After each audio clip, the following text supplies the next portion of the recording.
Good morning, hello, and welcome to your sunrise safari.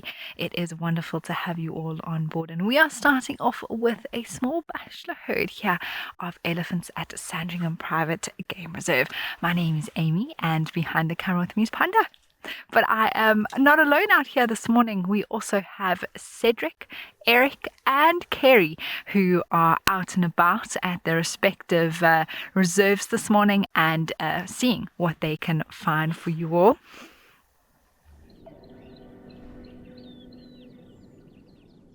We have found one of my favorite little birds. These are the red-faced mouse birds. Luckily enough, they have hung around. The last few cool birds we've had fly away as soon as Cameron gets a nice gets them in focus. They take off. I don't even get them in focus as soon as I touch the camera. Yep, as soon as Cameron touches the camera, we had some crested barbets just now. Not crested, collared barbets just now. And as soon as Cam touched the camera, they took off.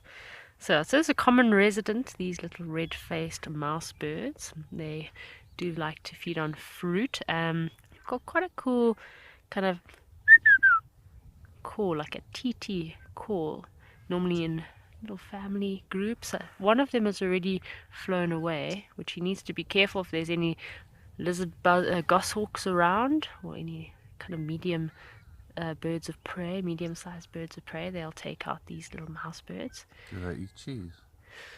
Do they eat cheese? Cameron's asking if these mouse birds eat cheese. So Greg, we got two interesting comments from Greg. Greg is asking, do these mouse birds specialize in hunting mice? And Cam is asking, do these mouse birds eat cheese?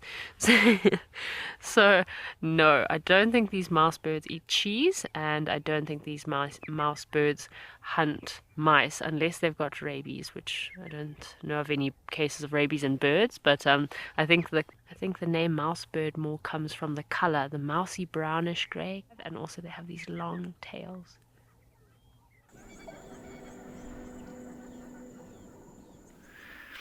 Very exciting to have caught up with these lion tracks, and you can see Panda showing you this one. Well, actually there's two together over here, moving in this direction. And what happened was that based on where I saw the tracks cutting across the Timbavati on the other side of the bank, I got off the vehicle and I hopped along this game trail, which took me down to the river. And as I looped back, I saw, oh, here come the tracks. And so it looks like the pride walked up this trail all the way from the river and followed along here, and I can see multiple sets of lion tracks that were moving, I think early hours of this morning, still very fresh. Look how crisp this track is. I love it. You can see the detail, right? All of that that's just been freshly left by a lion as they've been walking here. Also compacted really nicely from the pressure of the foot. So all of those things tell me that this happened very recently. And like I say, heading along. And if we look in this direction, basically they move here and cross over there and head east from here. So what are we going to do? We're going to go and loop around and see maybe if we can catch up with where, or have an idea of where they've headed to. Maybe into a block on that side, maybe headed towards, there's an area known as like the quarry on the far sort of south, which could be where they've headed as well. Or maybe they've cut back and looped back towards the Timbavati further down. So we'll just have to see where they head to, but very nice to find some of their tracks continuing moving this morning.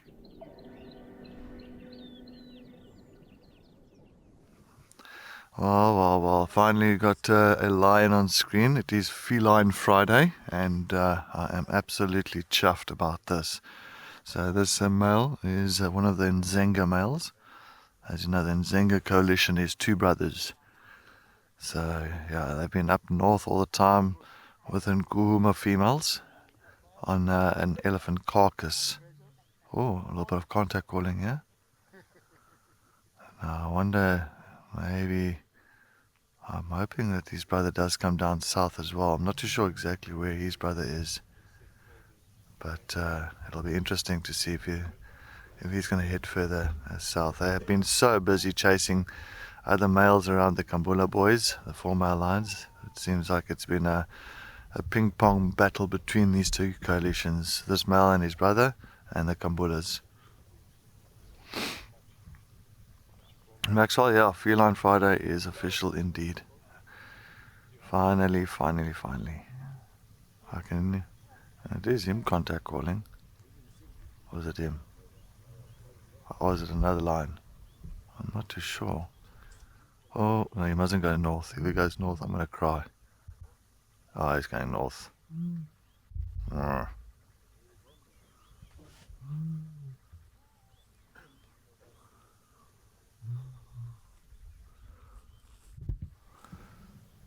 I'm just hoping his brother comes south. If he comes south, that'll be nice. Then they both maybe head back this way.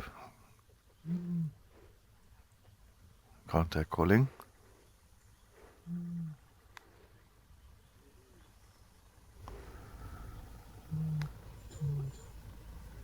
Mainly they do sound sad. They do. The contact calls do sound sad. But he just wants to find his brother. I think that's what he's calling for at the moment. It's just very soft.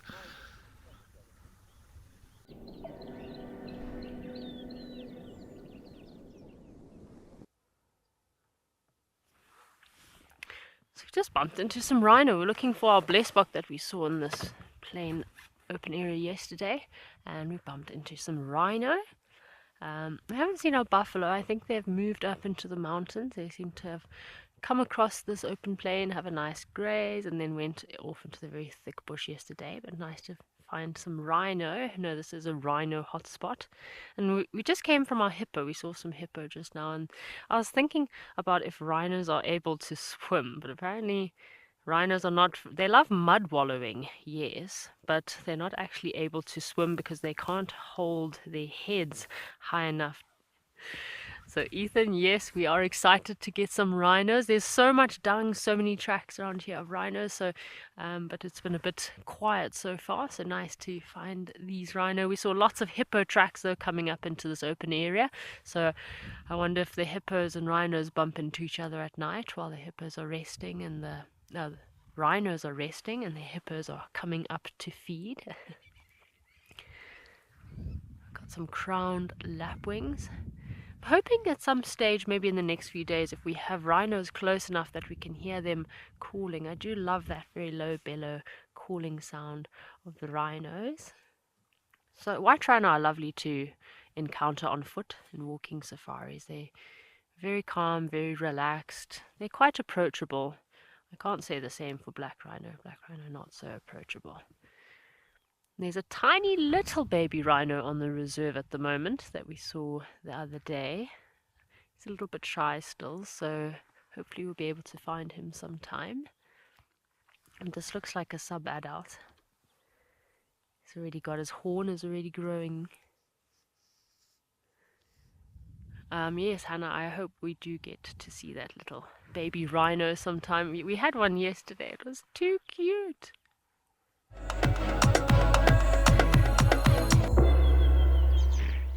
Well, here we have the African olive pigeon perched up at the top of a little sweet thorn. The geelbek bosduif, Afrikaans name for this bird. And it's a bird, it's quite in terms of size, they're quite a good deal bigger than the other species of pigeons. And obviously the other day when we did see them, I think it was like a week ago, maybe a week and a half ago, said that they can be mistaken for the kransduif, which is the speckled pigeon. However, speckled pigeon has more of a reddish color, red beak, red legs. This one has yellow beak, yellow eye, yellow legs, and you can see it almost looks like it's got little bits of snow on it, little speckles of snow.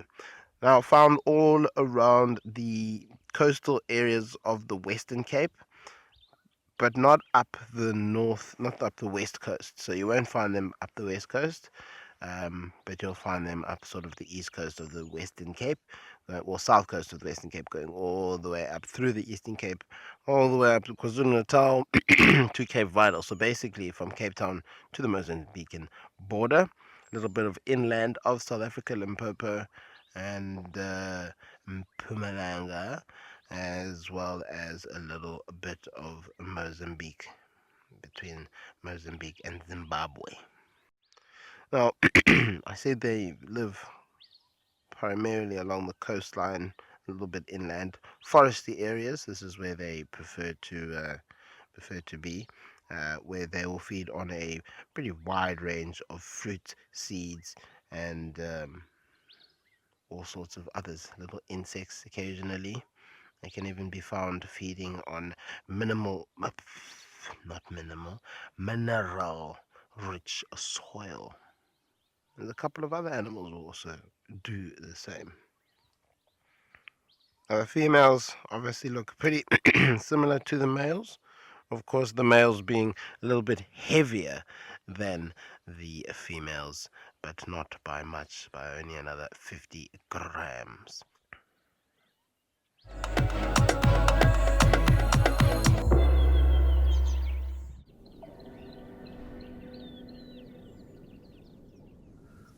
Well, we got some nice Cape buffalo. Beautiful buffalo. Now, where this big herd is going to end up, I've no idea. It looks like they want to go back east, and they might end up going... Oh, look at this, sorry. Look at this male behind this branches. This guy is huge. Oh, my word. Look at those horns. Look at that boss on his head. Now, that's a kind of male that I do not want to mess with. Absolute stunner of a male. Beautiful specimen. Lovely wide horns. And a thick boss on top of his head. That is stunning. I love these scenes. Look at that. We had mist this morning and we've got dust this afternoon.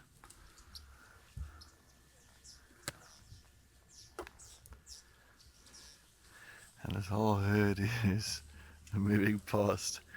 Ooh. So yeah, there's at least about 200 buffalo in this herd. Yeah, Jay, definitely well worth the wait, and fantabulous just to see this all coming through at the moment. And I think what these buffalo have just done, they must have just had a drink at a waterhole here in front of one of the lodges called Cheetah Plains. I think they've just had a nice old drink, and now they're moving further into Chitwa now. We've got a very white buffalo, very white one, maybe like a leucistic buffalo, a calf, but very white.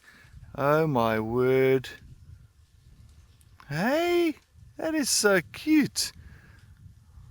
Well, it's going to stand out like a sore thumb, but I'm sure it's leucistic. It's not albino, because albino is very white with you've got pretty much the pinkish eyes and the white hooves. But yeah, this one looks more leucistic, where you'll find that the pigmentation, the melanin pigmentation, is lacking in the fur. Simon, yeah, very super rare, definitely, Simon. I mean, I don't know when last I've seen a buffalo that white. I don't know. It's can't think of it. But yeah, very interesting. And it's going to be very interesting to see how far that youngster pretty much gets. You know, like to what age.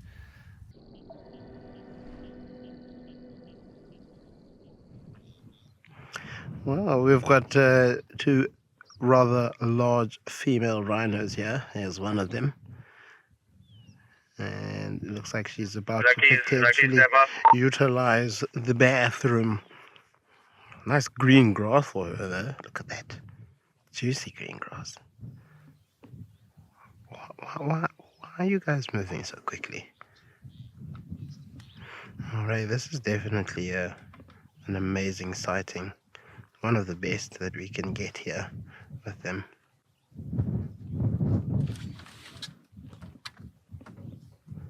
There, the tail goes up.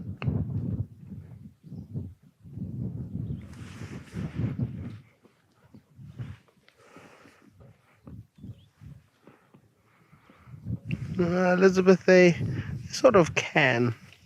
It all depends on how many they have. But when they have babies, they have them every 3 years, every 4 years or so. But not unlike elephants, they don't go through menopause. So they should generally be able to have them up until a very, very old age. It's got a tail curled up. I noticed that she was maybe having a little bit of a limp. It could possibly be maybe she stepped in a hole and she stepped wrong in some way. It's possible. It's possible for such to happen. And also possible for her to be fighting with maybe a male. Maybe a male wanted to mate with her and she wasn't having it. Who knows?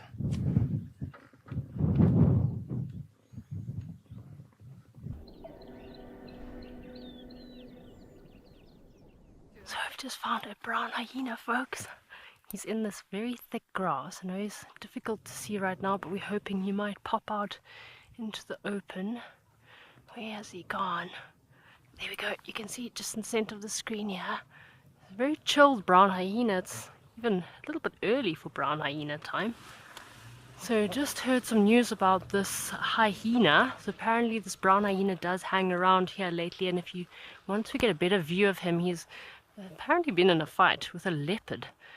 So he's got a little bit of a limp. He's looking a bit sorry for himself. Ah, check at this. It's quite early for brown hyena. But how epic. We've had some really good luck with brown hyena lately. Oh, he doesn't look so good, hey Cam? He looks like an older individual, but he might be a bit confident trying to take out a leopard. Wow. Oh, he does look a bit battered and bruised.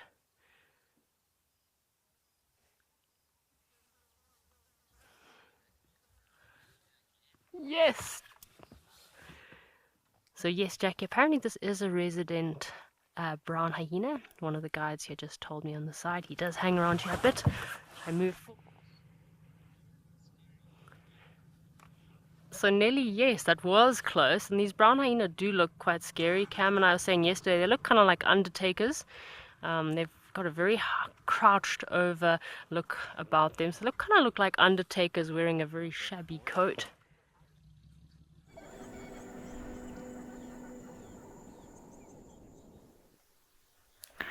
We do have a kingfisher indeed. This is a brown hooded kingfisher.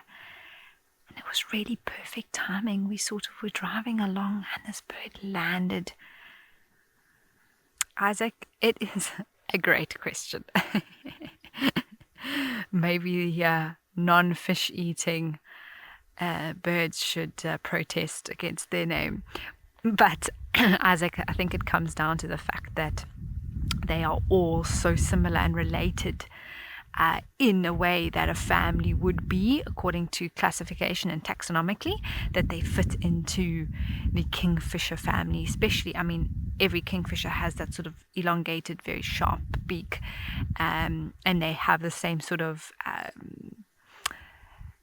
let's say techniques in some way that are shared through them, social behaviors, nesting behaviors, that sort of thing. And so it wouldn't be right, as it were, to classify them and give them king insecta. I don't know what would be the name.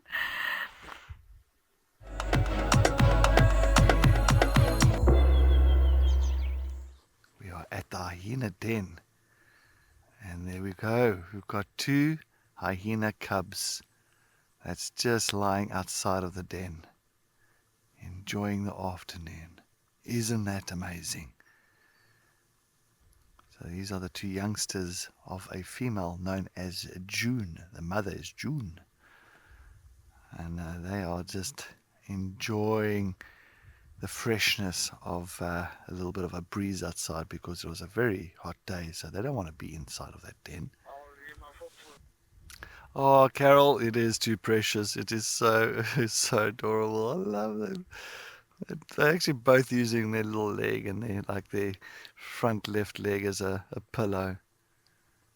And now when I talk about a den site, well, as you can see, they're at the entrance of the den, like a big hole on the side of this termite mound. And that is their little home for now, for good maybe a year, even longer than a year. And then they'll start venturing out, following the adults, and start to investigating the area for themselves. But for now, they feel very safe around here. No, Mawiti, I think any predator, when it's protecting its, not even predator, any animal that's going to be protecting its young, and they'll get to a certain point. Look, I think at the end of the day, hindsight. If a female hyena was here with a young, I think I would rather approach her on foot than approach a lioness that's got cubs. By far.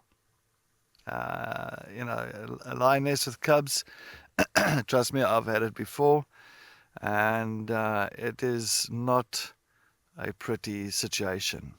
Hyenas, but, of course, as I said, this is just hindsight. I'll definitely not go and test any of those theories because that's not the way we do things. But just thinking about the aggression of the individuals or the species. So, I mean, lion compared to a hyena. So, yeah.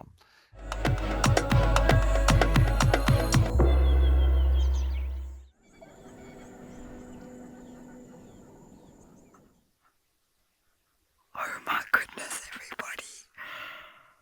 It's happening. It's happening. The waiting at the waterhole is paying off. I'm just going to keep quiet and let you all enjoy. My heart is racing. This is incredible. The black dam pride.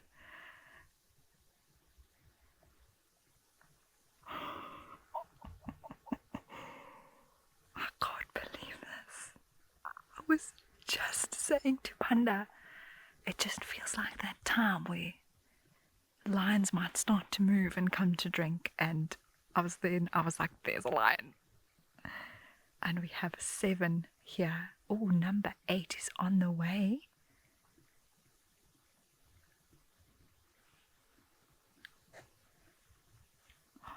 That looks like the shukukutsu.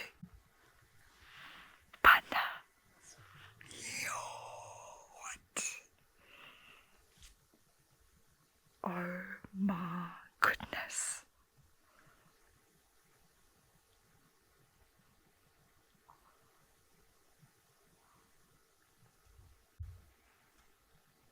Nice to see father and son there next to each other.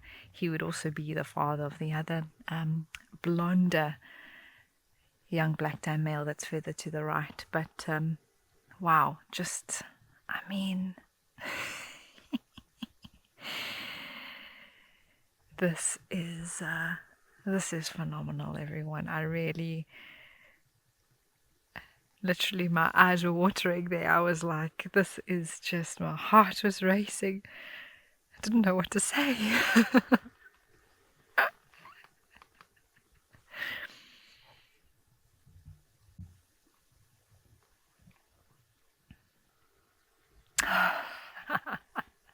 And yes, I think we'll have to go with that.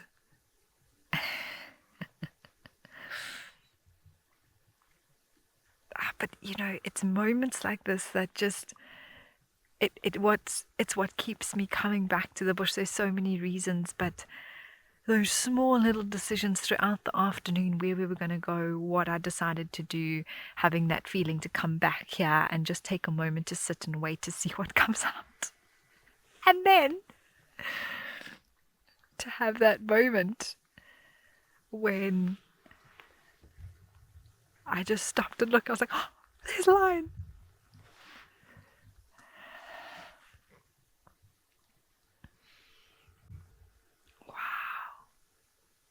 Oh, this is just, I mean, look how full that tummy is as well. It's probably a little bit smaller, but it's the reason I think they've come out here to have a drink. You could see they were all quite thirsty.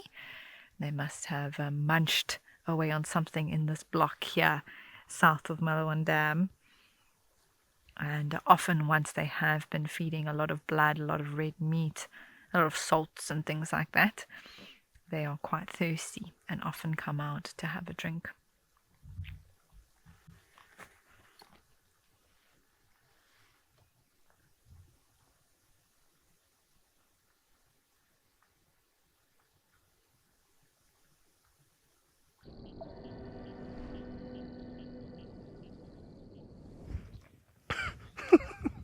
Well, ladies and gentlemen, have a look at this.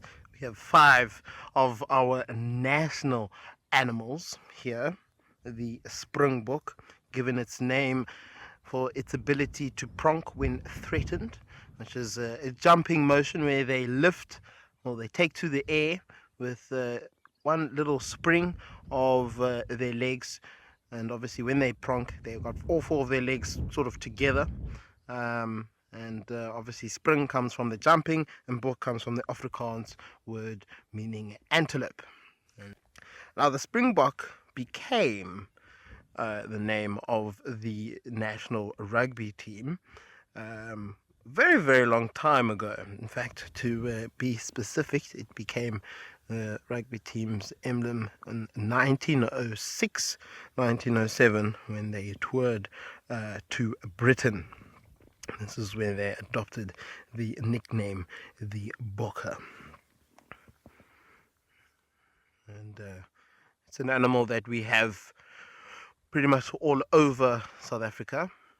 You don't necessarily tend to find them up in Limpopo and in Mpumalanga, as it's just not their habitat.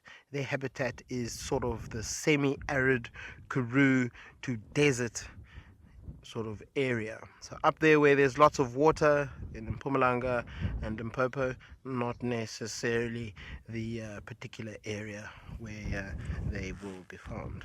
Mike, absolutely, there are some of the most stunning antelope that South Africa has to offer. They're definitely in the top 10 of the prettiest antelope, with the gemsbok, with the impala and the sables. They very, very pretty animals. Cannot leave kudu out of that either.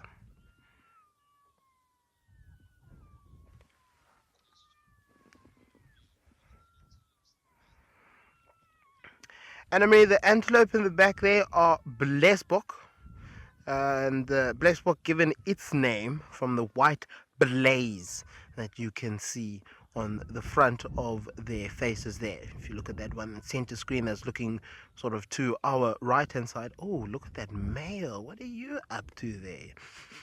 He's sniffing to see if any of these females are coming into east. This is a typical stance where he sort of bends his neck back so that his horns are almost sort of flush with the top of his neck. And they also tend to lift their tail up a little bit and sort of it's almost like a little display. So we've had a great safari with you today. We look forward to seeing you tomorrow morning on the Sunrise Safari. Hope you all have a lovely evening. Stay warm. Enjoy that nice cup of hot chocolate or hot cocoa. Cam and I are looking forward to warming up and seeing what we find out there tomorrow.